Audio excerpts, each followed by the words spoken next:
Ile walichinja hiyo mbuzi, hiyo damu waliweka kwa beseni, wakapeleka kwa kaburi. Sasa kurudi kwa nyumba nakuta nyumba imewaka. Nikapika duru, watu wakakuja wakaboesha. Vitu zilikuwa zimechomeka, nikaweka nje na tukaendelea tu na kuishi. Walikuwa wananifanyia madharau sana, wanashikana, wanaombana watu wengi. Alafu wanaanza kunichekelea madharau wakisema, mnaona venye amekonda. Wanaanza kusema ati ameacha kunywa dawa za ukimwi ndio maana amekonda hivyo. After Magdalene Nduku's husband sadly passed away after a short illness, her in-laws hatched a plan. And this was a plan to find out or pin who the murderer was or the killer, to find out who took his life. And so they went and started doing rituals days before his burial. Why is she here to share this story? Well, let's hear what happened and exactly what they found out and how her life has been since that day. Karibu sana Magdalene Twashu. Asante. Tuelezee unatoka wapi, umelelewa wapi, maisha ilikuwa vipi? Kusaliwa kwangu, nimezaliwa upande wa Mitaboni. Ndio huko nimelelewa. Alafu kutoka huko maisha yenye babangu aliaga, maisha bado ikabadilika ikawa maisha ngumu. Sasa kafika mahali mamangu akanitafutia, nikatafutiwa kazi na Mayandi ya kazi ya nyumba huko Nairobi. So venye nilikuja kazi ya Nairobi, nikiona etika nini ndio shida nyumbani itaisha, bado ikawa tu mingi. So hiyo kazi yangu ilikuwa ya nyumba, ilikuwa ya 2,000. So nikipata hiyo pesa, mwezi kiisha, mama anatumiwa hiyo pesa yote.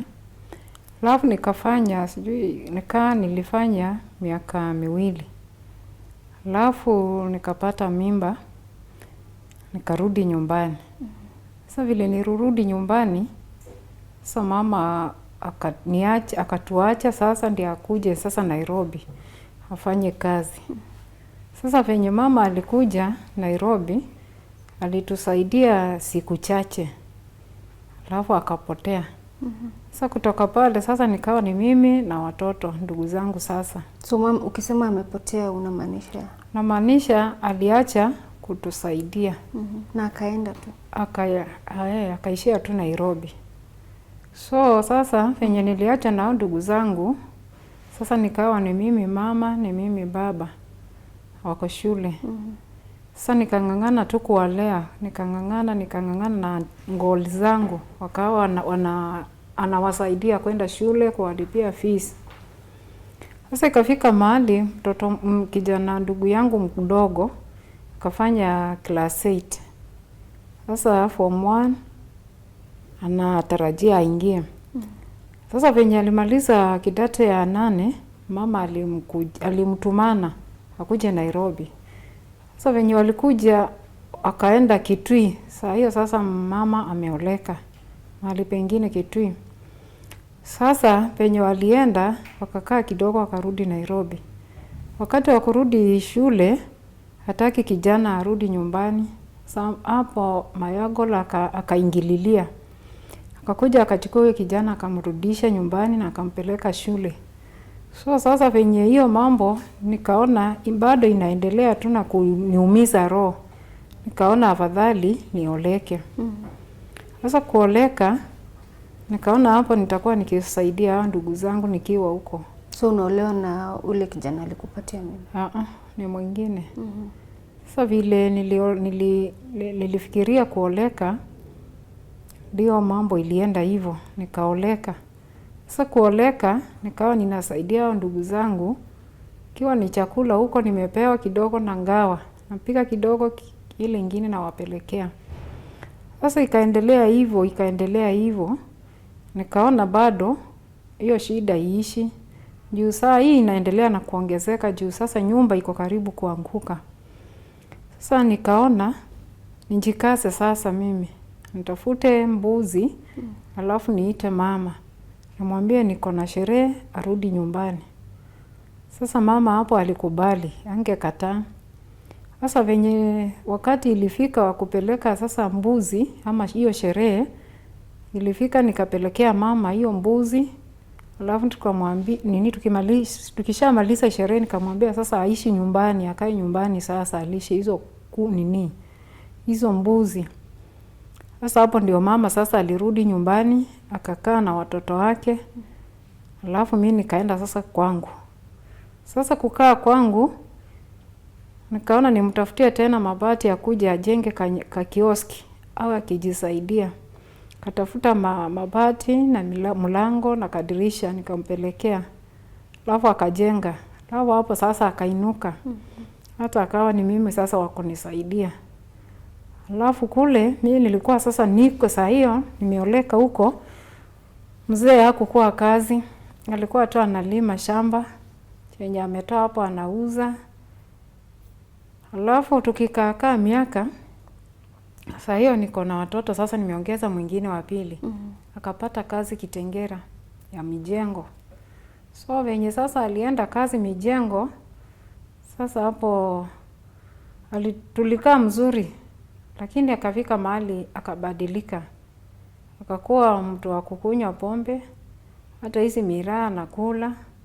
Hata sigara anakula, anakunywa. So maisha sasa hapo ikaendelea na kubadilika. Sasa penye maisha ilianza kubadilika. Sasa hapo mimi nang'ang'ana tu na kibarua. Naendelea na kung'ang'ana. Pia baba yake sasa anatuingilia. Hataki kijana yake atupe kitu, anamwambia ananipeanga pesa mingi, ninaharibu. Na hakuna pesa ananipa, ni zile mimi najitafutia mimi na mikono zangu. So sasa hapo kukawa na gafu. Kunisaidia hata hiyo kidogo sasa inaendelea inaisha. Nikakuwa sipati kitu. So nikang'ang'ana na maisha. Nikapata mtoto wa 3. Kupata mtoto wa 3, sasa hapo maisha sasa ikawa rahisi. Ile mtoto mdogo. Kuja tena akabadilika. Kukua kubadilika, sasa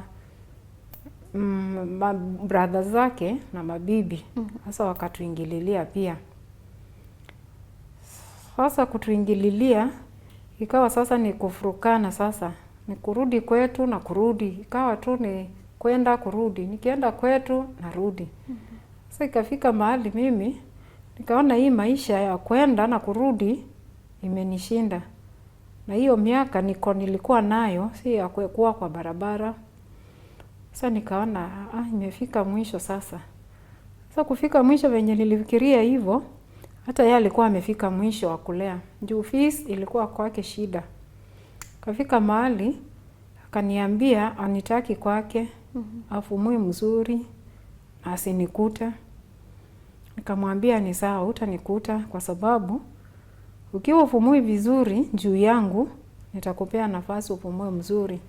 Lakini nikishatoka kwako, usiwahi nifuata nyuma hata siku moja na usiwahi kanyanga kwetu. Kaniambia ni sawa, yeye akaenda. Sasa vile alienda nilipigia mama yangu simu nikamwelezea penye nimeambiwa. Kaniambia ni sawa, nifunge virago, niende nyumbani. So venye sasa nilifunga virago, niende nyumbani. Sasa nikaona hapo bado kuna changamoto. Juu sina fare na sina chochote. Sasa kwenda nyumbani ni fare, kubeba hata ni nguo tu ni shida. Alafu nilikuwa na huyu Ellen ndio wangu wa mwisho, mtoto mdogo. Alikuwa kadogo hiyo wakati alikuwa nursery. Sasa nikaona acha ningojee mtoto nikifikiria ni hiyo wazo nione Anisa. Mtoto kutoka shule nikaona hapana, naweza kaa hapo nijivurutie mengi. Wacha mimi niamue tu kwenda. Sasa vile nilienda nyumbani nilipokewa vizuri. Sasa kupokewa vizuri tukakaa kidogo tunaye mama akaanza kupinduka sasa. Sasa vile mama alipinduka nikaenda kwa my brother. Sasa nikaanza kukaa hapo na watoto wangu. Sasa vile nilikaa hapo nikaona siwezi kaa bila kazi na watoto wanataka kusoma, wanataka kukula. Mimi nikasemezana na watoto wangu nikuje Nairobi nitafute kazi niwasaidie. Sasa unawaacha kwa brother? Nawaacha kwa bradhangu. So sasa venye niliacha watoto kwa my brother, nikakuja Nairobi kutafuta kibarua. Sasa kutafuta kibarua nilipata tu ya nyumba. Kupata nikawasaidia. Kuwasaidia sasa mama tena akaingililia sasa my brother.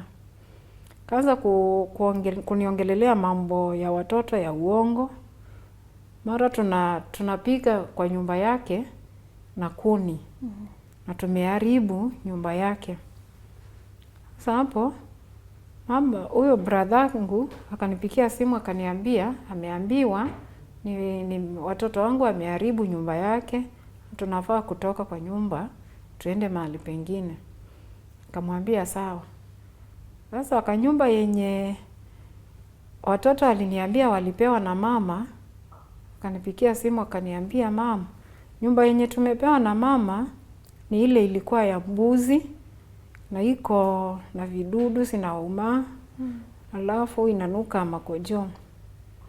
Nikamwambia watulie tu nitakuja. Sasa vile walirudi niliwaambia hivyo. Sasa mama nawe akawafuata hapo sasa mahali wameenda. Sasa yenye aliwafuata hapo akakuja na maneno ingine mbaya. Eti wanaleta wanaume kwa nyumba. Sasa ni watoto wanaambiwa hivyo. Ni hao tu. Na hiyo wakati walikuwa wadogo. Alafu kulikuwa mmoja alikuwa form 2. Yule mkubwa.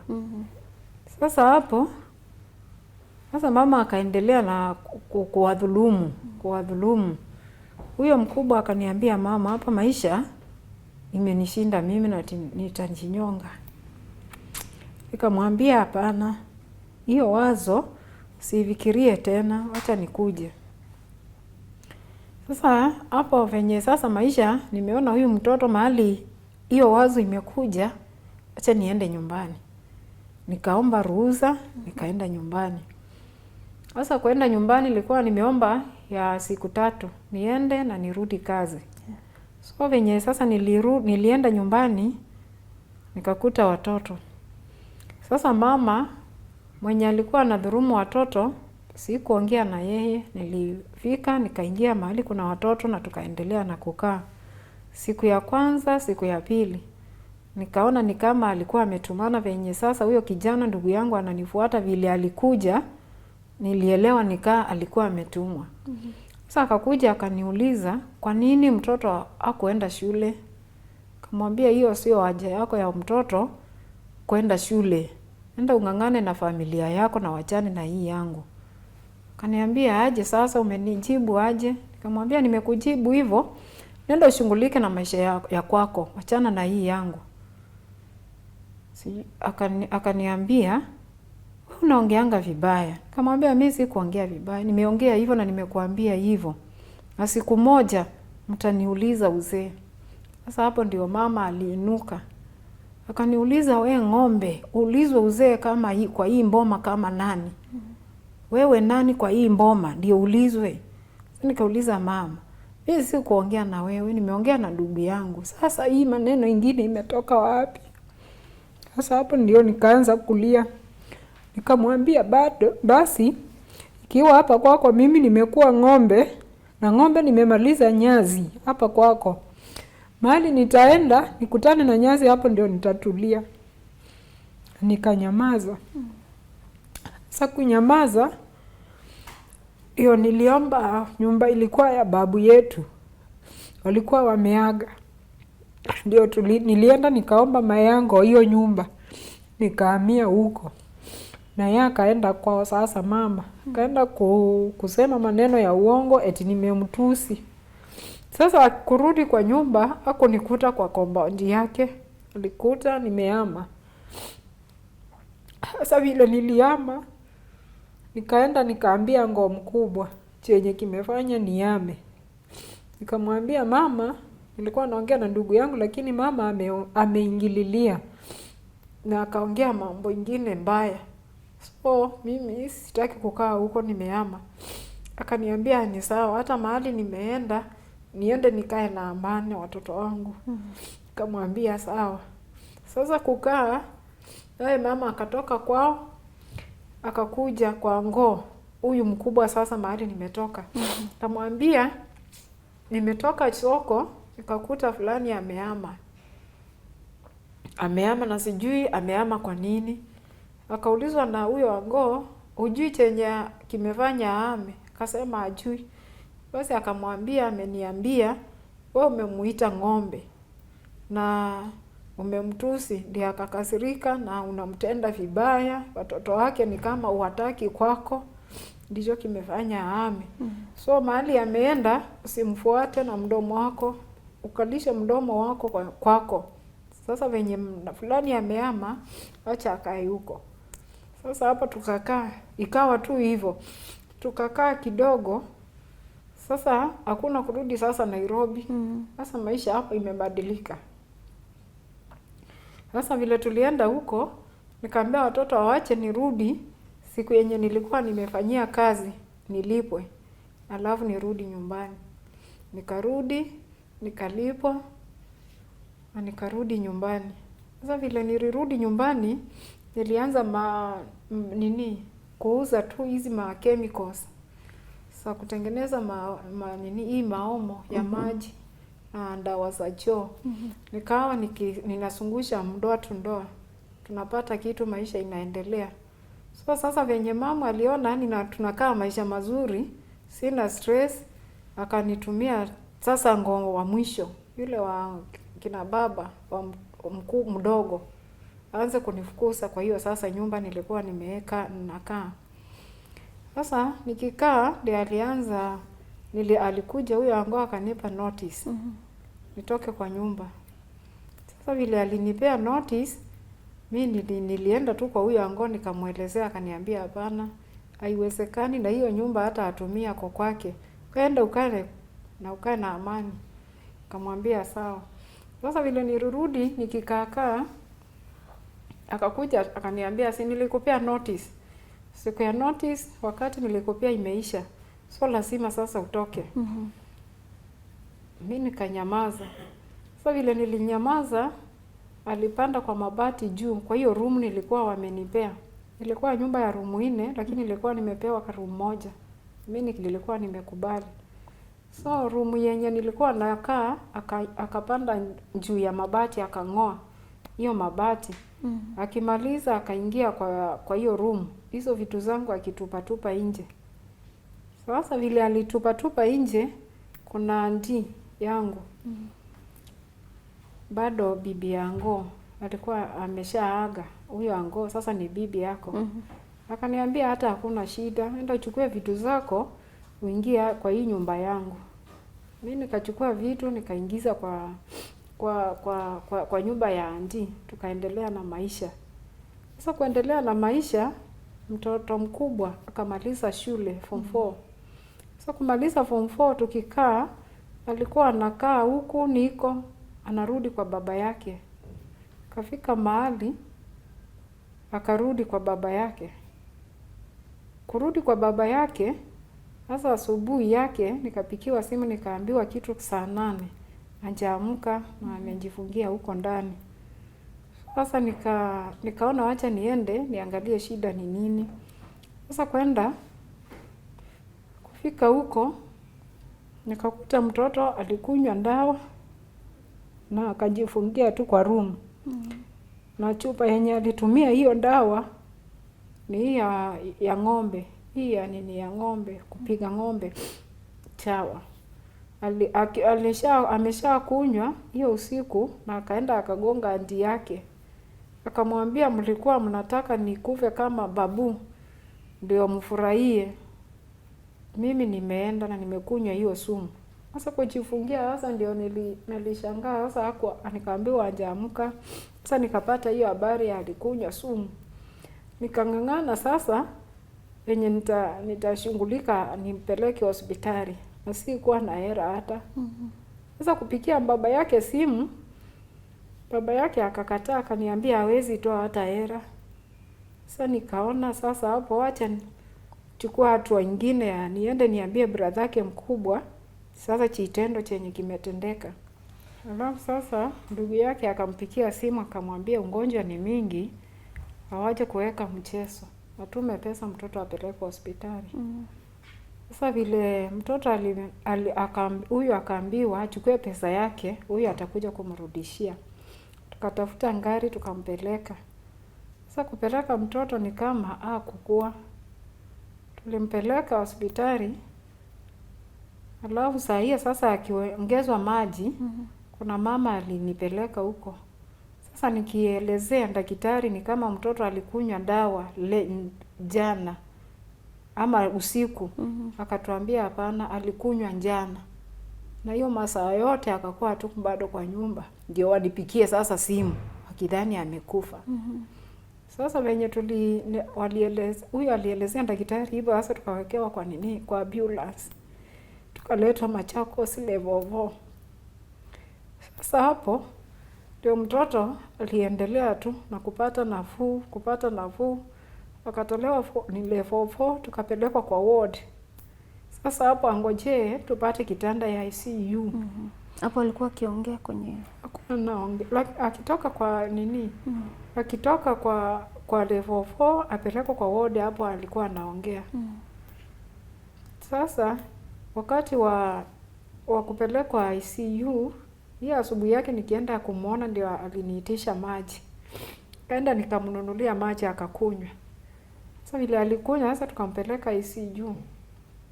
Kumpeleka ICU tukaambiwa na daktari tukiwa hajawekwa machine, tukiwa tunataka kuongea na yeye tuongee na yeye. Sasa ndio niliuliza mtoto, kitu gani kilifanya ukunywe sumu? Akaniambia si yeye, ni ule mama yako. Sasa shosho mama yangu ni yeye alimpea. Akamforce kunywa? Si hivyo, si kumforce hivyo. Sasa mimi nilielewa alitumiwa uganga ama uchawi ama hii nini spirit, hii majini. Sasa vile aliniambia hivyo hata mimi nikashangaa. Sasa tukaongea na mtoto tukamaliza, akawekwa kwa mashine. Sikuwekwa kwa mashine, kurudi kwa nyumba. Kurudi tena asubuhi tukakuta mtoto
Sasa penye sasa hiyo mambo ilitendeka.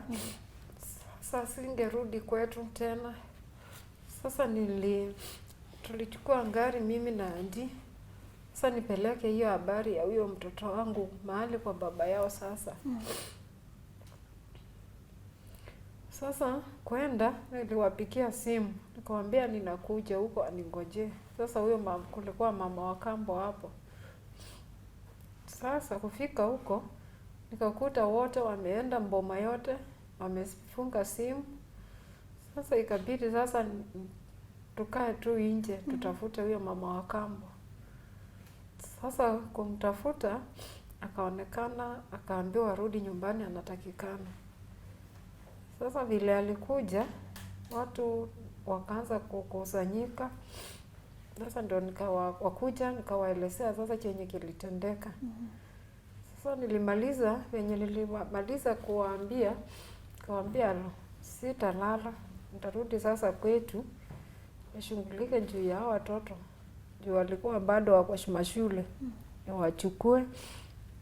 Sasa nikishawachukua sasa tujue itaendaje. Sasa vile niliwaambia hivyo wakaniambia ni sawa. Halafu wachukua kesho yake ndio hao watu watakuja nyumbani. Na sasa vile mama alijua hii mambo alifanya hivyo, alienda Dubai. Kijana yake alikuwa anaishi Dubai.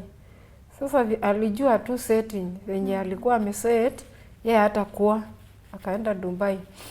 So hiyo mboma ni wa ndugu zangu walikuwa. So sasa wale wenye walikuja waliamua wakuje, wakakuja, lakini hakuna kuongea. Ndio nilisikia wanaongea, walikuwa wanaongea matope, ni kama hiyo mtoto wangu kukufa kwao ni furaha. Alafu sasa hiyo wakikuja asubuhi, sasa usiku nikawapigia simu, nikawauliza kama wanakuja asubuhi. Wakaniambia wanakuja. Nikamwambia huyo baba mzee alikuwa amenioa. Nikamwambia hiyo maneno nilisikia mnaongea, mkija na hiyo maneno hapa kwetu, mtaniacha tu hapa kwetu na mrudi kwenu bila mimi karibu na nyinyi. Kaniambia sawa. Sasa nikikaa ndio walikuja.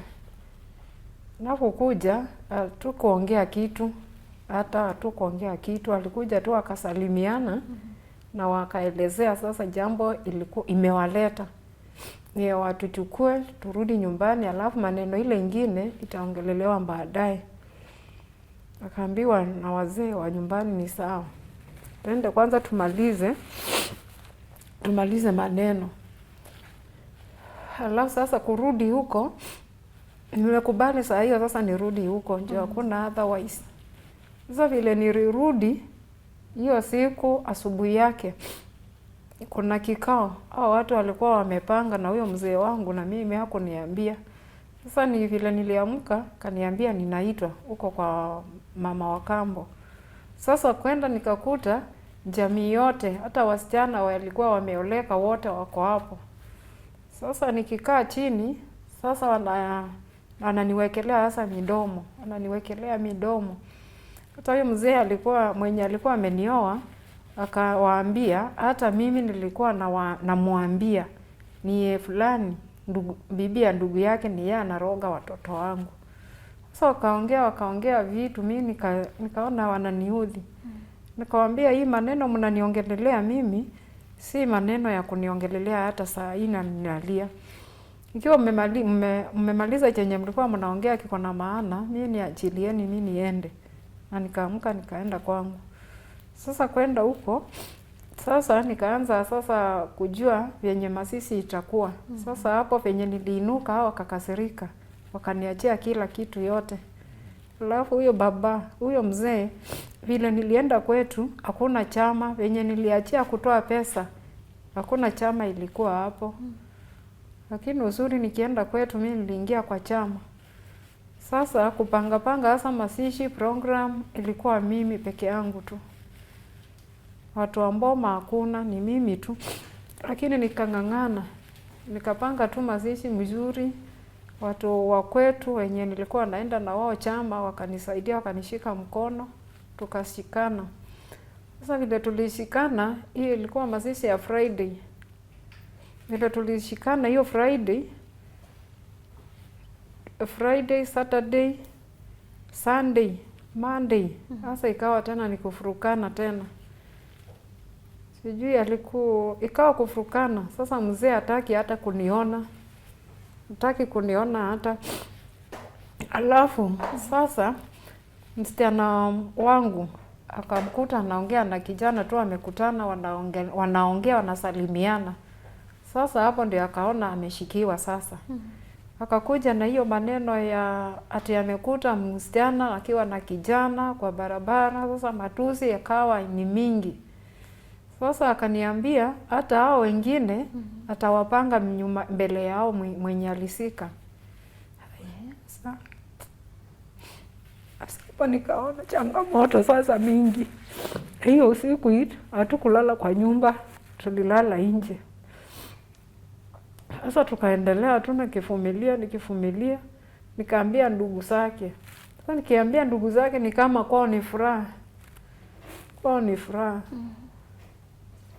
Sasa kukaa anatoka anaenda usiku saa 8. Tulikuwa tunalala, anaamka usiku, anatufungia nje, anaenda. Tunaamka, naamsha watoto, tunakaa chini, naambia kijana alikuwa nje atufungulia. Akirudi anakuta tumekaa chini, anatuangalia vibaya na anaingia kwa bedroom analala. Asubuhi yake akienda, akirudi jioni, anakuja bado na matusi, anasema kanisa mimi naenda ya majini. Sasa nikafikiria kanisa yenye ninaenda ni ya jeshi. Sijawahi sikia inakuanga na majini. Sasa hii kitu nikashindwa. Nikaenda kwa my pastor. Nikamuuliza, nikamwelezea sasa hiyo shida. Akaniambia nikae sana kwa maombi. Huyo mtu ni yako na maneno, ako na maneno zake ambazo si mzuri. So nikae kwa maombi. Sasa hiyo siku tena akakuja akafanya hivyo. Akaamka akatufungia na akaenda. Akirudi akakuta tunakaa chini. Sasa asubuhi akienda kazi, sasa nikaona acha niende nitandike kitanda. Kwenda kutandika kitanda nikainua mattress nikakuta kisu. Sasa vyenye nilikuta kisu, kaona hapana, hii maisha. Juu sasa nikiendelea na kukaa baadaye nitachinjwa. Sasa hapo nikawa tena na changamoto. Sitarudi kwetu, kuna mahali, na sitarudi mahali nilikuwa mtoto ndiye akufe turudi huku. Sina hera, ninaweza enda kwa flood. Sasa nikaona hapo maisha imekuwa changamoto zaidi. Sasa kwenye maisha sasa ilienda hivyo. Kuna huyu sasa mwenye aliaga nikiwa na yeye, alikuwa rafiki yangu kitambo. Na alikuwa naoa mabibi wakienda. So vile sasa nilimwelezea hiyo shida, kaniambia hakuna shida, nikuje tuishi. Kamwambia sawa, tuma fare. Akatuma fare. So wewe na watoto wako? Mimi na watoto wangu. Tukaenda tu tukakaa vizuri. Tulikuwa tumeishi sasa miaka 4. Sasa kwenda huko, wakati wa shule sikakuwa karibu kufunguliwa January. Nikaona acha niendee watoto vitabu na uniform. Sasa kurudi huko, nikakuta vitu zote zangu ameshatoa kwa bedroom, zote ameziweka kwa sitting room. Na akaambia kijana, nikija nibebe hizo mali yangu, hiyo ni mali yangu, nibebe yote. Akaambia kijana sawa. Mimi nikachukua chenye nilikuwa nimeendea, hizo zingine nikaacha. Nikarudi watoto wakaenda shule. Alafu sasa nikaambia huyo mzee venye sasa nimerudi nikakuta. Na akanitafutia ngari kanda. Nikaenda, nikapitia kwa serikali, nikapewa barua niendee mali yangu. Na kufika huko hakukuwa na shida. Nilipeana hiyo barua kwa serikali. Hiyo miaka 4. Nilikuwa nakaa kwa nyumba yangu sasa na mama mzee. Sasa mama ya bwanako? Tulikuwa tunakaa kwa nyumba moja kwangu.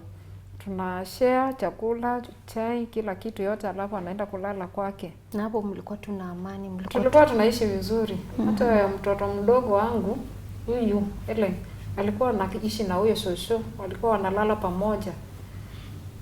Alafu sasa vile tulikuwa tunakaa, mzee akaniambia mwenye hawezi sikilizana na mama, hata mimi siwezi sikilizana na yeye. Sasa vile aliniambia hivyo, nikaona ngiza mingi kwa hiyo mboma. Nikamjibu nikamwambia nayo ngiza na nuru asiwezi endanisha, asiwezi patana. Na yeye akanyamaza. Na mimi hiyo story ikaisha. Sasa vile tuliendelea na kukaa, akakuja yeye mwenyewe akaniambia huyo mtoto hataki alale kwa shosho, arudi kwa nyumba. Mwambia sawa, wewe mwambie. Akamwambia, akatoka huko. Sasa kutoka huko tukaendelea tu bado na kukaa na mama akiwa mzuri. Sasa nikienda Nairobi kwa mzee, mama namwachia kifunguo. Kimwachia kifunguo kurudi, ninakuta hata manguo zangu kuna zingine hakuna. Alafu na ukiuliza? Sikuwa nauliza. Alafu nikikuta hakuna, mimi nanyamaza. Nikanyamazia, ikafika too much. So vile ilifika too much, sasa ndio niliambia mzee, nikamwambia, ambia mama yako kuna vitu zangu sinapoteanga kwa nyumba na ni yako na kifunguo. Na sijuangi sinaendanga wapi. Akanyamaza. Sijui kaa aliambia mama yake ama ilienda aje. Hiyo December akakuja Christmas. Akakuja na nyama na matumbo. Tukaweka kwa nyama, tukapika sapa, matumbo tukaweka ichemke. Sasa asubuhi kuamka nikakuta matumbo imekatwa, imebaki kidogo sana. Sasa kupika hiyo matumbo kiasi, sasa mzee akaniuliza, kwani matumbo nilinunua mingi, kwani nimefanya nini? Nikamwambia ile uliniambia niweke kwa moto, nimekuta hakuna, imekatwa, nikabakishiwa hiyo. Kaniuliza, si ni wewe na mama mkiwa wawili? Nikamwambia sawa, mimi sijui. Sasa nikimwambia hivyo, sitaki nimwambie mama. Si aliniambia mwenye hawezi kaa mzuri na mimi sijui. Sasa kukaa ndio sasa tukikaa aliulizia mama. Nyama nilikuja na nyama kiasi fulani, matumbo kiasi fulani. Sasa ilienda wapi? Pia yeye akasema ajui.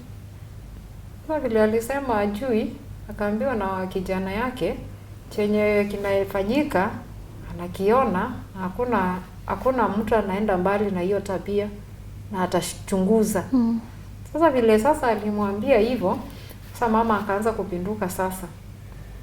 Anza kupinduka. Nikienda Nairobi nikirudi nakuta amekasirika. Sasa sasa nikienda Nairobi anabeba hata vitu zake nilikuwa siko kwa nyumba yangu akipeleka kwake. Sasa alikuwa ameamua atoke kwangu aende akae kwake. Siku moja sasa nikipika ugali, mwiko ilikuwa ya kwake. Sasa nikastuka hakuna mwiko, kuulizia sasa kuangalia sasa nikitafuta mwiko nikakuta kuna vitu mama amebeba. Sasa hapo nikajimalizia ni kama amebeba aende kwake. Sasa hapo sasa vile mama sasa alienda kwake, sasa hapo maisha ndio ikabadilika sasa. Kijana mzee alikuwa hiyo kazi ikamalizika, kitu ambacho hakieleweki. Alafu sasa wakaanza kunichekelea na wasichana wake. Akisema nilikuwa nimeoleka juu ya pesa na saa hii pesa hakuna. Saa hii hakuna, wataona chenye nitafanya. Sasa venye walisema hivyo, nikajua kumbe kuna jambo mlifanyia hiyo kazi ndio iishe. Sasa kufika hapo, sasa nikaona nitangangana tu na bado na maisha. Nikakuja huku Nairobi, nikanunua ile chemicals, nikaanza kutengeneza madawa ya choo bado na masabuni ninaanza kutembeza. Ninapata kitu ya kujisaidia, si kuhangaika sana. Juu hata nilikuwa napata mpaka nampatia yeye mwenyewe mzee. Akiendelea na kutafuta kazi. Sasa akaendelea na hiyo maisha. Alafu akapata tena kazi. After 3 months ndio akapata kazi, akafanya 3 months. Sasa 3 months mtoto walikuwa shule hawa. Yeye alikuwa secondary. Tulikuwa tumedaiwa. Sasa akipata tunapeleka shule. Sasa ikafika mahali sasa akanipigia simu akaniambia yeye ni mgonjwa. Kamuuliza uko mgonjwa nini? Kaniambia anasikia ni kama anapumua na nguvu. Sasa hiyo wakati ni ile ya corona.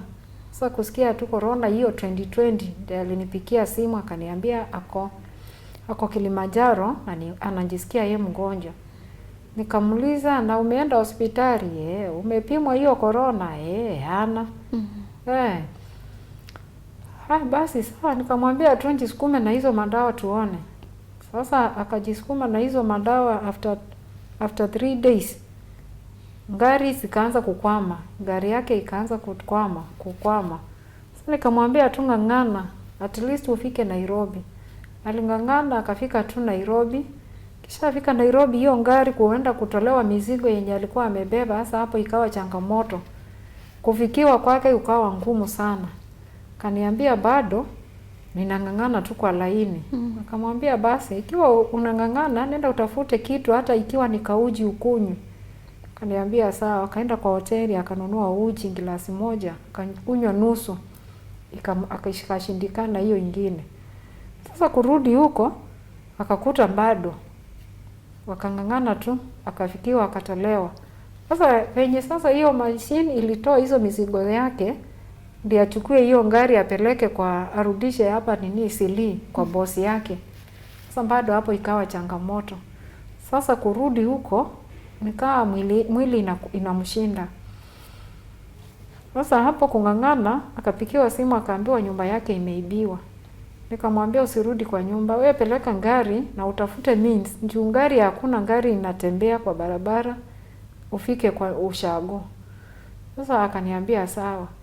Sasa akang'ang'ana kufika kwa ushago, kukanyesha sana. Mvua ilikuwa mingi, mafuriko. Ilianza kunyesha kitu saa 9. Ikanyesha mpaka saa 3 ya usiku. Unajua walikuwa wanapitia chorochoro. Sasa nikaelewa ni kama hii mvua ilikuwa inyeshe hivyo ndio abebwe na hiyo maji. Lakini Mungu ako na nguvu zake. Hiyo mzee aling'ang'ana mpaka akafika kwa nyumba kitu saa 3. Saa 7 ya usiku. Sasa kufika kwa nyumba, nikaona kweli mzee ni mgonjwa. Ile alifika asubuhi sasa nikaenda nikaambia mama yake, fulani alikuja na ako mgonjwa. Ako mgonjwa nini? Nikamuelezea. Alafu asubuhi sasa venye nilimuelezea, akapikia sister yake simu ndio wakuje. Sasa wamuone. Akapiga simu akakuja wakamuona.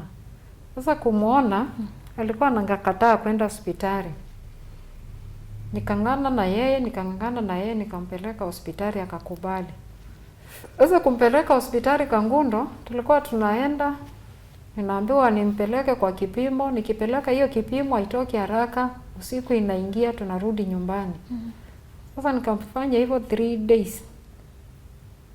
Kafika hapo, sasa nikaona wacha niambie mama yake anisaidie na kitu. Juu sasa hapo gharama imekuwa juu sana. Nikaenda kwa mama yake nikamwambia mama, nisaidie na kitu fulani, niongezee, tusaidie huyo kijana yako. Kaniambia hapana, yeye hata era hana kitu yeyote anaweza nisaidia nayo. Kamwambia sawa. Sasa kurudi kwa nyumba sasa nikaanza kung'ang'ana. Sasa vile nilimpeleka sasa hospitali, tukiwa hapa kwa Cashot. Hapo sasa ndiye angeishia hapo. Akapinduka sasa. Hapo haraka akaongezwa maji. Kuongezwa maji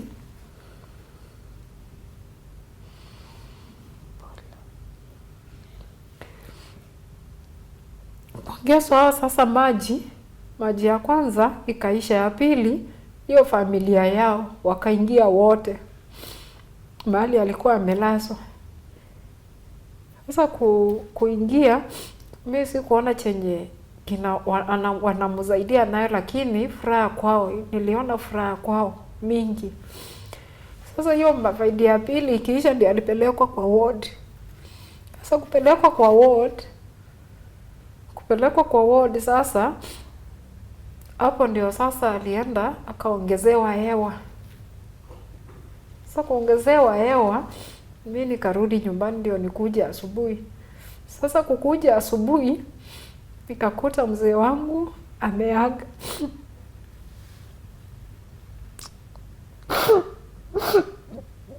Pole.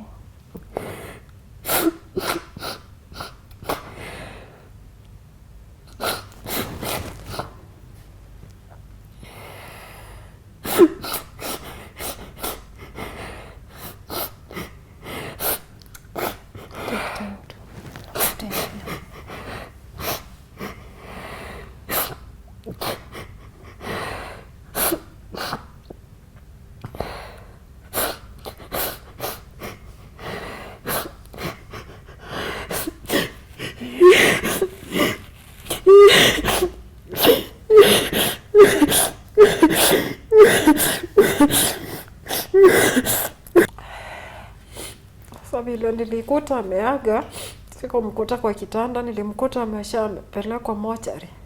So nikaambia daktari, nataka kwenda kumuona. Kaniambia hapana, siwezi kukupea kuenda huko ukiwa peke yako. Sasa nikipiga simu huko nyumbani kukuja mtu, hawakuwa wanakuja. Wanasema sawa, nitakuja. Lakini hawakuwa wanakuja.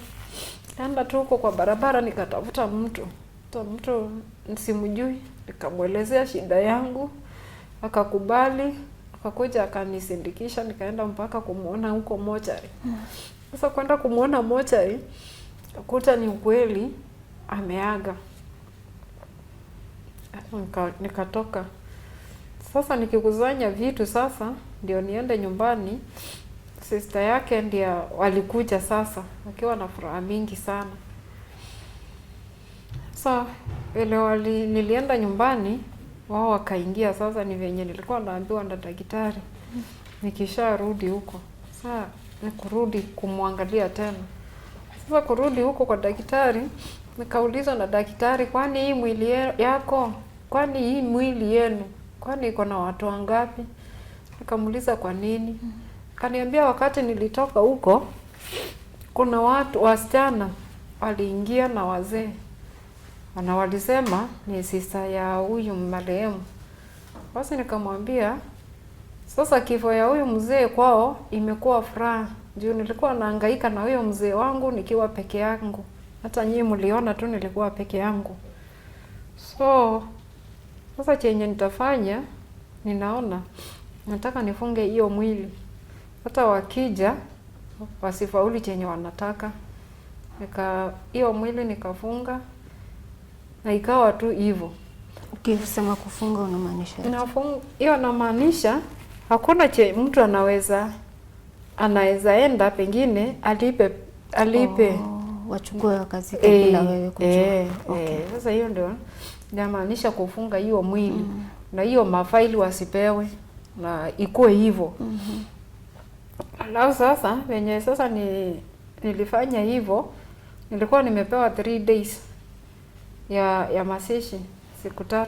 Na hiyo wakati ilikuwa wakati mbaya. Ndio mtu akikufa anashikwa hiyo wakati.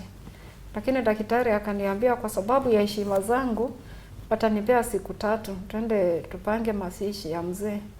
Kamwambia sawa. Au sasa kurudi nyumbani, nakuta wasichana wakiwa wameambia hao watoto wachukue majembe waende wachimbie baba yao shimo. Sasa kufika nikaona watoto wangu wameshika majembe. Nikauliza sasa majembe ni ya nini? Wakaniambia auntie amewaambia wachukue majembe na mwiko waenda wachimbe shimo ya baba yao amekufa. Nikamwambia sawa, wacheni majembe huko mkuje kwa nyumba. Sasa vile watoto waliingia kwa nyumba, kulikuwa watu wa mboma.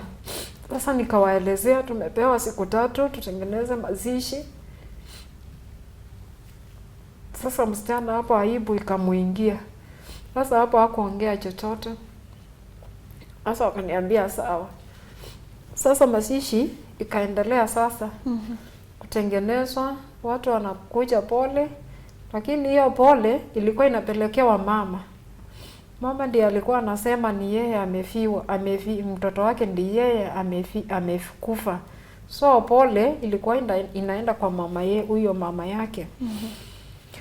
Alafu sasa tukiendelea ikafika wakati watende mochari. Kuangalia sasa venye sasa mambo iko. Sasa kutoka huko sasa kwenda huko, nikaenda mimi nikalipa hizo pesa. Nikalipa hiyo pesa yote ndio nipewe hii bario. Nikalipa hiyo pesa ya ward na ya huko mochari. Sasa nikapewa bario. Nikaambiwa na daktari hiyo bario uitunze kabisa. Hiyo familia si familia mzuri.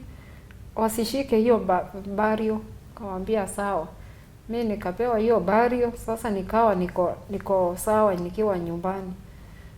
Alafu sasa kutoka huko, nikitoka huko sasa hospitali kurudi nyumbani, nikaambiwa kuna nyoka imeuawa. Sasa hiyo nyoka imeuawa, mama wakaambiana wauchome, mama akakataa. Akasema iweko kwa choo, na wao wakakataa. Wakaenda wakaweka mahali. Sasa vile waliweka, nikakuja, wakaenda wakanionyesha nyoka ile kadi ile inakuanga na maua. Sasa kwenda kuangalia nyoka, nikaona nyoka na nikachukua kamti kidogo, nikachapa nyoka ikiwa imekufa.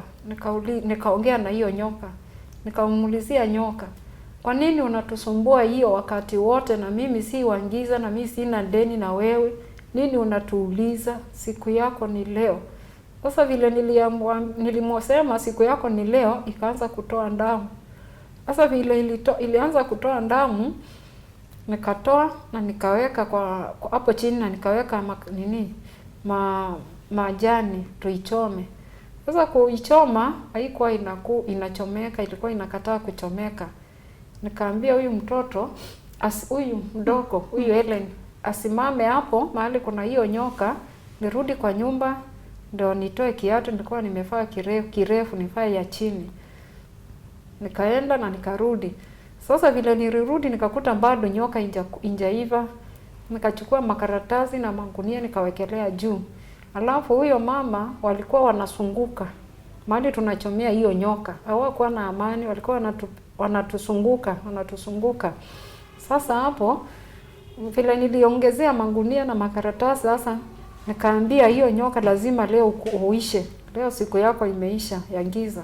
Juu mimi sina deni na utachomeka. Sasa vile nilisema hivyo nyoka ikachomeka. Sasa kuchomeka nikaambia huyu mtoto aende alichukulie kitu kamkebe, tukuje tuweke hii mchanga yake. Juu sasa nikiacha hiyo mchanga hapo, au watakuja wachote na waingeuze tena irudi nyoka. Sasa venye niliweka hiyo mchanga hapo, hii ingine ilibaki. Tukaweka mchanga ingine ya juu na hii nikapeleka kwa nyumba. Ndio sasa niombe ndio nipeane iende itupa huko kwa mto. Sasa vile ilienda tukafanya hivyo. Siku ikifika juu ya watu, nikaambia kijana mkubwa, hiyo mchanga aende akatupe kwa maji. Hizo mapepo irudi baharini. Sasa tukafanya hivyo. Sasa kufanya hivyo asubuhi yake, kufanya hivyo hiyo usiku. Sasa tunafanya hivyo usiku kesho yake ni masishi. Sasa vile sasa nimefanya hiyo, sasa hiyo usiku hakuna kulala. Sasa hapo ndio waganga walianza kukuja usiku. Unajua ni waganga? Waganga ndio walianza kukuja kwa mama sasa. Sisi tuko kwa nyumba yetu, tunawachungulia kwa dirisha. Tumesima taa, tumebakisha ya TV. Tunaona kwao venye sasa hiyo vitu zote wanafanya. Alafu sasa hiyo usiku kitu saa 5 hivi ndio walikuja na mbuzi. Hiyo mbuzi wakaichinja. Vile walichinja hiyo mbuzi, hiyo damu waliweka kwa beseni. Wakapeleka kwa kaburi. Huko mahali tunakuja kesho yake kuweka mzee. Hiyo damu wakaweka huko na wakakuja na mchanga, wakapeleka kwa nyumba. Alafu sasa tukiangalia kwa nyumba, ilikuwa wasichana wake, wajukuu na kijana na msakamwana wake. Alafu sasa kuna kitu sijui walikuwa wanawekewa kwa kitu, alafu tunaona wanapewa, kila mtu anakunywa round. Alafu sisi kwetu tunashikana mikono tu tunaomba kwa nyumba. Alafu sasa wanatoka huko, wanatumana tukuje kuangaliliwa pia nasi tuko na kinani. Wanakuja wakinjifretend, wanataka vijiko. Alafu ukiwafungulia mlango ni kama kuna kitu wanaangalia. Naona wako na wasiwasi. Anapewa anaenda kidogo tena kuna tumano. Ukiwafungulia mlango unaona wako na wasiwasi, nikawa wanaona ni kama tuko na sisi kama watu kama wao. Sasa ikafika mahali nikaona wacha sasa niwaambie karibu kwa nyumba. Nikawaambia karibu kwa nyumba. Ikiwa hiyo kitu unataka nenda kwa hiyo room huko utafute. Ndio sasa niupatie freedom. Kienye anataka kuchunguza achunguze. Akapita akaenda, akachukua sahani 2 akatoka. Sasa kutoka uganga wao ikaendelea, lakini hiyo uganga haikuwa na uwezo. Juu hizi vitu venye sasa nimeomba nikarudisha huko kuzimu, ilikuwa vita na moto mingi sana. Na hii maombi yetu tulishikana na watoto tukaomba ilitusaidia. Sasa hapo kukawa vita. Mganga akakimbia, wale wasichana wakakimbia, kukakuja kuacha msichana mmoja na mama yake. Alikuwa msichana anasema hawezi acha mama yake hata akifa wakufe pamoja. Sasa hiyo ndio sauti msichana alitoa mdogo. Wakakaa hapo. Sasa mama hapo anapika duru analia. Sisi tuko kwetu. Juu sasa sikutaka kujua mnafanya nini. Sisi tuko kwetu. Sasa asubuhi yake sasa tukaamka. Watu wakaanza kukuja sasa, wenye walikuwa wanakuja kupika. Sasa hapo mama ndiye aliamka sasa, mahali alikuwa amelala chini. Chini kabisa. Sasa msichana mdogo ndiye akienda sasa kwake. Ndiye akaacha ameniambia, akaniambia tuko huko tutaonana. Sasa nikamwangalia, sasa tuko huko tunabishania nini? Mimi sikumuongelesha. Sasa badala ya kwenda kupitia kwa gate, akapitia kwa kicheka, yeye akaenda. Sasa nasi tukaanza kujipanga ndio twende mochari. Sasa mama yake akasema haendi mochari. Hakuwa na uwezo wa kusimama. Akaambiwa na sister yake lazima uende, unaonyesha watu aje. Lazima. Akasema hawezi na hataenda. Akaambiwa na sister yake nitakubeba na hii gari yangu kadogo, kangari kadogo. Sasa kusimama kwake kuingia kulikuwa saa hiyo shida. Sasa akakubali. Tukaenda mochari. Kwenda mochari, tukaenda tukatolewa mwili. Kutolewa mwili, tukakuja mpaka kwa nyumba. Mazishi ikaisha. Sasa mazishi hata programu yenye nilikuwa nimepanga haikufuatiliwa. Walikuwa na yao. Wameharibu. Wameharibu. Juu sasa walikuwa wameharibu, wakatengeneza ingine yao. Wameenda wamekuzanya wale mabibi walikuwa wanaleka wakienda wametengeneza program na wakaitwa. Juu sasa wakuje sasa kusimama na hiyo siku. Naye sijui ni nani kwangu, sijui ni nini ilisemekana sasa. Venye sasa walikuja na hiyo programu yao, wenye tulikuwa tumechagua, akakataa hiyo yao. Akachukua hii yangu, lakini picha ikuwa moja tu yangu peke yake. Hata watoto wangu hawakupigwa na geneza ya baba yao kwa sababu yao wengine wameitwa sasa. Sasa kupigwa picha nikaongea kidogo, alafu tukapeleka mwili huko kwa geneza. Siku ya mazishi ikaisha. Sasa kuisha, sasa furaha huko ikawa mingi sana. Nikaanza kuambiwa nimehesabiwa masiku nikule nyasi. Juu sina chochote. Pesa nilikuwa pengine nazo, tumetumia. Hakuna pole hapa, mimi niko sina kitu. Sasa hapo nikaanza kuchekelewa nikiambiwa tutakula nyasi, tumehesabiwa masiku tukule nyasi. So hapo mimi sikuona nyasi siku nilikula, hata siku niliamka tu nikaanza ile kazi yangu tu ya kutafuta kurudi. Tukaendelea na kukaa. Alafu sasa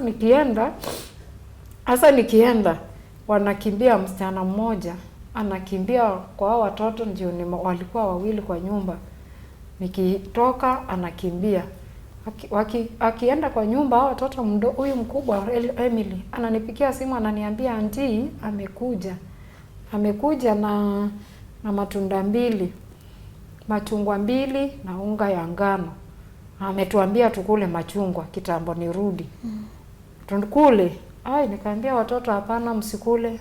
Hata hiyo machungwa endeni muweke kwa choo mtupe, na hiyo unga msituweke kwa nyumba, pelekeni na huko nje. Sasa nini ilikuwa inafanya muendelee kukaa kwa hiyo boma na hiyo madharau yote? Sikuwa na uwezo, sikuwa na hera. Chenye ninaamka ninaenda kutafuta ni chenye tunakula. Hakuna kitu kingine. Sasa singetoka hapo juu sina mahali ni nafaa kwenda. Sasa machungwa watoto hawakukula, walienda wakaweka kwa choo, na nikamwambia unga peleka huko nje nikute huko nje.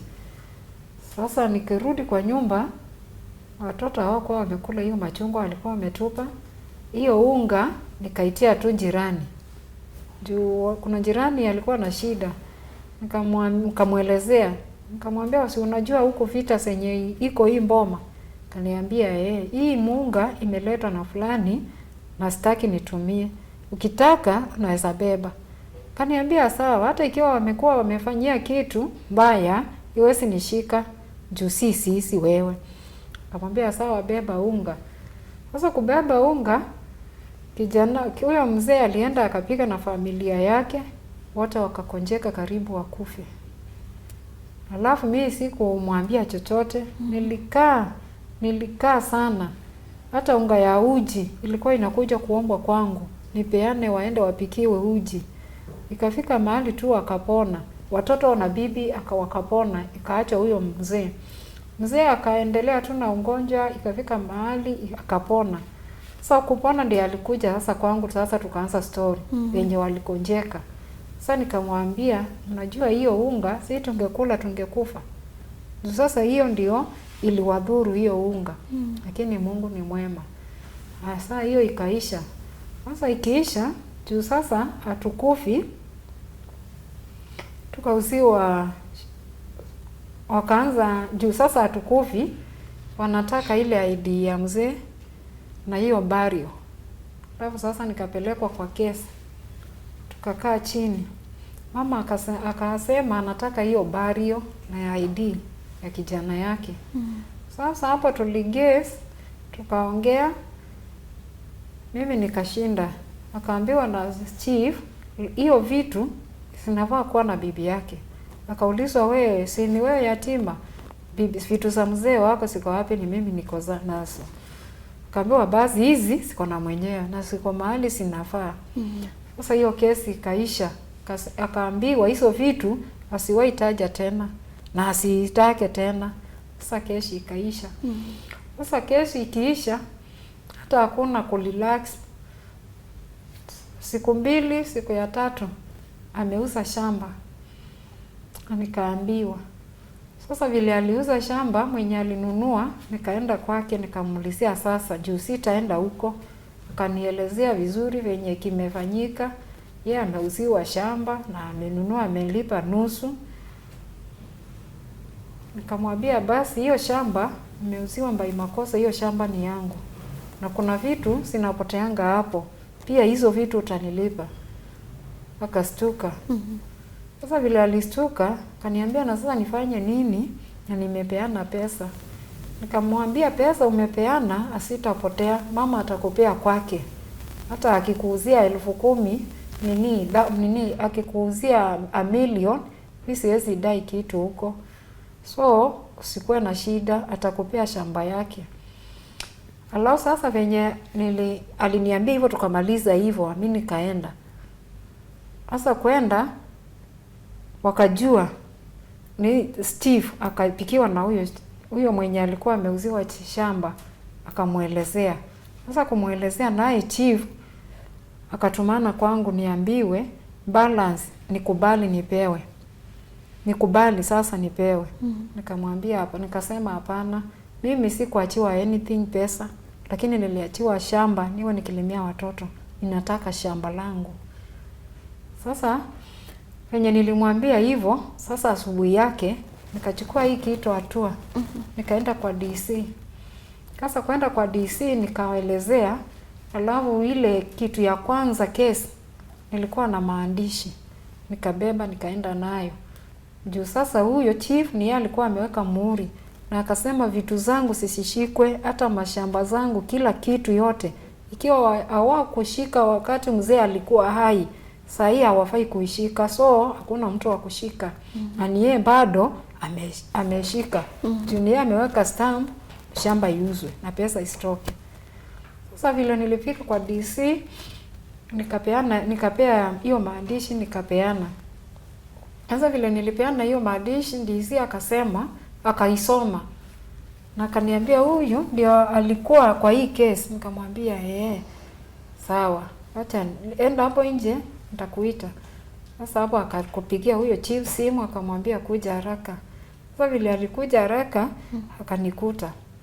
Akaniuliza, kwa nini kitambo ufike huku ungepitia kwa ofisi yangu? Nikamwambia hapana, saa hii una ofisi saa hii sasa. Hiyo ni empty. Na juu nataka tupikane, wacha sasa tupambane. Kaniuliza, unajua mimi ninafanya ukae hapo. Nikamuuliza, ati ni wewe unafanya nikae kwa hiyo mboma yangu? Kaniambia Basi nikamwambia wacha tuone. Wacha uone. Akapanda juu sasa akaanza kushout. Nikamwambia hapana, wacha kuenda juu. Teremka, tutoshane juu tuko kwa fight. Tuone ni nani atapiga yule mwingine, ataangusha mwingine. Niambia sawa, tuingie. Sasa tukaingia. Sasa kuingia, sasa tukaanza kesi. Akaulizwa maswali. Ni wewe ulikuwa kwa hii kesi ya huyo mama? Akasema Na kwa nini ulienda kupoesha moto na tena umewakisha tena jiko? Kwa nini? Kaanza kuongea, akaongea naye huyu DC akawa sasa amekasirika. Akamwambia sasa leo ni lazima uende nyumbani, kazi yako itaisha leo. Juu ya makosa yako, na makosa yako ni mingi. Kwa nini uliofanya hivyo? Badala ya kusaidia mama, wewe ni vita unapeleka huko kwa mboma. Sasa mimi hapo nikaambiwa mimi nitoke nje, niende kwa secretary niache namba zangu za simu na niende nyumbani, watanipikia simu. Kaambia sawa. Mimi nikaacha namba na nikarudi nyumbani. Sasa kurudi nyumbani, huyo chief akaambiwa amepewa mazali, hiyo shamba langu lirudishwe. Sasa hiyo shamba tulirudishiwa shamba na makaratasi ikaandikwa, moja ikaachwa na huyo mama, ile ingine ikaenda kwa DO na DC na boma na yake ya chief akaachiwa. So shamba nikarudishiwa. Nikaendelea sasa na kulima. Sasa nikiendelea na kulima, sasa shamba venye nimerudishiwa, nikitoka asubuhi hao watoto akienda shule, kurudi kwa nyumba ni moshi sasa kwa nyumba, wamewakisha nyumba na kiberiti. Sasa kurudi kwa nyumba nakuta nyumba imewaka. Nikapika duru, watu wakakuja wakapoesha. Sasa kupoesha, vitu zilikuwa zimechomeka, nikaweka nje na tukaendelea tu na kuishi. Sasa kuendelea na kuishi, huyo mama akaona na huyo mtu nikaa atoki. Sasa akakimbia kwa shamba ingine, akapanda. Bado yenye ulikuwa umeachiwa? Wacha hii ilikuwa na kesi. Sasa hiyo iko na ingine. Akaenda akapanda. Sasa kupanda, sasa hapo tena tukakaa kwa kesi. Ikasemekana sasa atoe chenye amepanda, lakini hiyo mvua ingine asirudie tena kupanda, atoke. Akakubali, akatoa vitu zake, basi tukaendelea na kuishi. Sasa vile alitoa, si tukapanda. Sasa tukiendelea na kukaa, kaanza kudai nyumba. Sasa vile alianza kudai nyumba, nikapewa muda wa mwaka niende mahali. Sasa hiyo shamba walikuwa wameuza, niende nijenge huko. Sasa kashamba yenyewe kalikuwa kadogo, ni kama kalikuwa hii room yenye sasa na hiyo bedroom ilikuwa sasa kama hiyo. Sasa nikaona hiyo hapana, siwezi jenga huko, ni mahali kidogo juu ni mtu mwingine, hii site ni mtu mwingine, na hapo sasa niko hapo katikati. Nikaona hapana, mimi sitajenga. Na tena wanasema nikienda nishishike chochote hapo, niende tu mimi binafsi, niende nijenge, nijue venye nitajenga. Sasa nikaona sina uwezo. Nikakaa hiyo mwaka walikuwa wamenipea. Nikaona mwaka imeisha. Sasa nikarudi huko kwa chairman wa Cran. Nikamuelezea, nikatumana aambiwe sina uwezo wa kuhama na wakati wenye walikuwa wamenipa umeisha. Akasema nikuje niambiwe nikae kwa nyumba ni yangu, nisikuwe na shida. Nikamwambia, nikasema sawa. Sasa hapo nika relax. Sasa nikiwa hapo nina relax, Sasa asubuhi ndio nilisikia nyumba watu wameingia, mama na kijana. Sasa kuingia hivyo kwa mama ndio wakaanza kufuruta vitu wakipeleka nje. Wakipeleka nje. Wakatoa. Sasa nikipikia huyo mzee wa kirani simu nimuulize kwani iliendaje na uliniambia nikae. Sasa hapo tena akangeuka. Kaniambia tulikupea wakati wa kuhama. Wakatoa. Ile yangu, ile nilikuja nayo. Lakini ile nilikuta hapo ya kijana yake hiyo ni yao. Sasa vile walifanya hivyo, nikaona sasa hakuna otherwise. Acha nikubali tu nitoke niende nitafute venye naweza fanya. Sasa nilienda kwa hizi manyumba za kukondosha, nikapata nyumba. Alafu vitu zangu nikabebewa, tukaendelea na kuishi huko. Sasa kuendelea na kuishi huko, hakukuwa na amani. Juu saa yote ni kukonjeka. Sina hata hiyo hela ya kulipa hiyo rent. Niko na mtoto ako shule. Kama saa hii ako kidato ya 4 na haendi saa hii shule. Amesoma term 1 na 2. Yaani amesoma vibaya, alikuwa tu kwa nyumba. Anaenda shule, anafukuzwa, anarudi. Kafika mahali kamwambia sasa mtoto wewe tulia tu. Sasa hata venye shule zimefungwa, alienda tu kufunga shule ya kusoma hiyo term juu ya fees. Sasa nikaona hiyo maisha imekuwa ngumu zaidi. Tena hiyo kukonjeka hii. Na nikikonjeka hivyo kwao ni furaha. Kaona ninakonjeka hiyo ni furaha kwao. Kama saa hii sasa ndio niliama huko. On Friday nikakuja Chokaa. Walikuwa wananifanyia madharau sana, wanashikana, wanaombana watu wengi. Alafu wanaanza kunichekelea madharau wakisema, mnaona venye amekonda. Ni aliacha kukunywa dawa za HIV ndio amekonda hivyo, anacheka sana.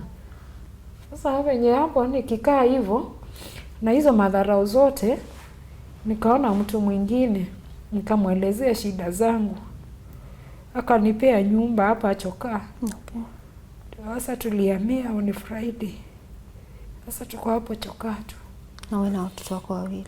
Niko na watoto 3. Okay. Niko na kijana. Niko na kijana na huyo msichana na huyo mwingine. Niko nao 3. Karibu kwenye show. Asante sana. Tuambie, of course tunajua wewe ni the third born daughter of Mama Magdalene mwenye alikuwa hapa. Tueleze how was life growing up kwa hizi challenges zote mlikuwa mnapitia mkiwa na mama yenu. Okay, nikisema it has not been easy. Yani kukataliwa hiyo yote, kutesa hiyo yote kutoka kwa baba, kwa shosho, plus kwenye mamangu tena aliolewa, jakuwa rahisi. Sasa kwa saa hii tumekuwa tukihangaika tu kuna kule, hatujui tuende wapi kwa sababu hakuna mahali tunaweza enda sasa, kwa baba, kwa shosho na kwenye mama aliolewa. Wakati mama alikuwa na explain story vile sister kwa mkubwa aliaga, niliona ulikuwa emotional sana. Unaweza niambia nini ilikuwa what did you remember? How did you feel when she talked about that?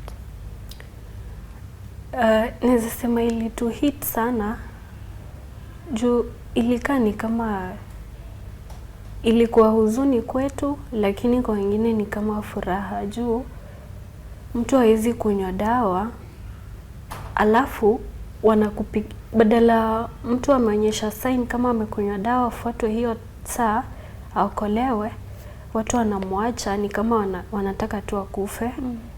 Wanapigia mamangu simu kwenda ndo apate amekufa, na kufika mamangu anapata watu wote wameenda kazima simu zao. Na vitu zenye aliongea akiwa hospitali, yani ile kuropo kwa mtu anaongea anza kusema si mimi nilikunywa, nilipewa dawa na shosho ya sasa. Alafu tu ulikuwa hapo akisema nilikuanga form 2 kwanza, yetu nilikuanga hosi kumwona hiyo wakati alikuwa ICU. Okay.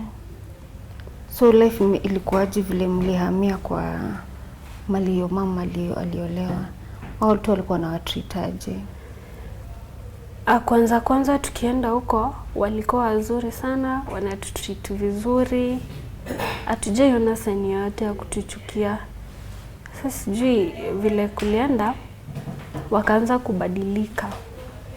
Wakaanza ni kama kututenga. Sasa kama nikikumbuka kuna wakati mazishi ya sister yangu after tumemzika, kuna siku nilikuwa napeleka uniform yangu itengenezwe juu, ilikuwanga imekuwa kubwa juu nilikonda hiyo wakati. Sasa wakati naenda huko kwa fundi, nikakutana na kijana alikuwa shule yetu kitambo na akaenda transfer. Sasa ni ile tu coincidence kwa barabara. Kusalimiana hivi bango mzazi akatokea. Sasa kutokea yeye tu alianza matusi, kunitusi tu ile matusi mbaya. Kaanza kuniambia hata huyo tumemzika bado mtafuatana hapo nyinyi wote. Sasa haikuwa kitu mzuri. Tenda kwa mama, akaenda akapeleka hasira huko yote. Hadi kutufukuza nje, tukalala tu kwa mashamba. So mamangu ilifika tu mahali akaona heri tu tuende. Ndo aliolewa mara ya pili. Huko walikuwa wazuri, kututreat vizuri, lakini ikafika mahali baba vile alikufa. Wali change tu completely. Wakaanza kutaka tutoke kwa hiyo nyumba, wanataka mashamba, tukienda kulima tunawakuta wako huko wanalisha ng'ombe kwa hizo shamba. Sasa life ikakuwa ngumu. Hapo ndo nilireach out rafiki yangu tu nikamwomba pesa. Hiyo pesa nilitumia kuweka biashara, kuuza manguo. Vile nilianza kuuza manguo kapata hiyo profit tu ndo tunatumia tukakula biashara ikaisha. Vile ilisha nilikaa nyumbani. Sasa ukapata shushu anatufuata tu. Ni kama alishindwa na sisi. So mimi akatumia rafiki yake ya shosho tu kuninasa mimi. Sasa wakati siku moja asubuhi nikaenda kwa hiyo shosho rafiki yake, nikaekewa chakula huko nikule. Wakati nilikula nikarudi nyumbani, hiyo usiku nikaanza kushindwa na kupumua. So ukapata hatulali, mamangu tu ni kuomba, hakuna mtu analala. Mimi hata mwenyewe naogopa kulala juu, naona nitakufa. Sasa ikakaa siku ya kwanza, ya pili, ya tatu, ndo msichana huyo shosho alikuja huko nyuma ya nyumba, hapo juu ya nyumba yetu. Na hiyo shosho yangu akatokea na kwake. Wakaanza kuongeleshana ndo tusikie. Ati kwani hujaekewa pamba? Akamwambia bado sijaekewa lakini mipango inaendelea. Sasa hiyo mimi niko tu kwa kiti, nimepumua ile nimechoka hadi nasema tu acha nikufe nipumzike. Sasa after hiyo ilikaa siku 4, siku ya 4 nikapona. Nikasikia ni kama niko vizuri. Sasa nikaanza kutafuta namna ya nitoke tu huko. Juu sikuanga nataka kwenda kwa auntie yote. Juu kuna wakati nimeenda kwa auntie yangu ukapata ananitumia. Yaani ni kama ikafika mahali akaanza kunitenga, anaanza kusema niko Illuminati. Juu ni kama vile alikuwa ananifanyia haifanyiki. Siku moja ikafika tu nikaamka niende simu yangu sitting juu ilikuwa ina charge na nafaa niamke mapema. Sasa kumpata sitting ile tu kumuuliza tu anti kwani hujalala, anaanza kuniambia eti umeanza kunifuata, umeanza kunichunguza sasa, nilijua tu si bure. Sasa mimi kesho yake nikakuta ametoa nguo za watoto wake wote kwa room nilikuwa, akaanza kurusharusha chumvi. Yaani nikakaa tu nimetengwa. Sasa ikafika mahali tu akanifukuza. Sasa nikiwa nyumbani sikuwa nataka kuenda kwa auntie yeyote. Sasa kuna kijana nikiwa shule alikuanga ananitext ni kama kunikatia. Sasa mimi nikamkataa, nilikuanga form 3. Sasa hii time akaanza kunitext tena after nimepona hivyo. Sasa mimi nikasema hii ni opportunity, naweza toka tu hapa juu naona huko tunapelekwa vibaya. Nikasema hata nikitoka biashara imeisha, nikienda kwao naweza enda nitafute kazi nisaidie mamangu. Naye mamangu hakuanga anajua, nilimdanganya. Kuna msichana rafiki yangu mamake walikufa na amebaki na brother yake na ni mgonjwa. So mimi naenda kuwasaidia, nikimaliza kazi natoka natafuta kazi. Hivyo, lakini hivyo kijana ndo alikuanga amenidanganya. Kumbe kufika nilipata tu ako peke yake. Anaishi peke yake kwa single room. Mimi nikashindwa nitafanya nini juu huko, naogopa kukufia huko. Tena mamangu anateseka huko, heri tu niteseke hapa, nitatafuta tu kazi. Sasa ikakuwa tu huko hata hakuna chakula. Nikamkatia ile kadogo na maziwa ndogo, hiyo ndio itakaa siku yote ama unaweza kosa bado. Juu hakuanga na gas ama jiko ama nini, ni mattress tu chini, mitungi na nini ya kuoshea nguo besini. So kijana akaanza kuwa ananitaka na mimi sitaki, tunakaa tukapo kama marafiki. Kwanza nimekasirika juu alinidanganya. Nilidhani nitakuta sistaki.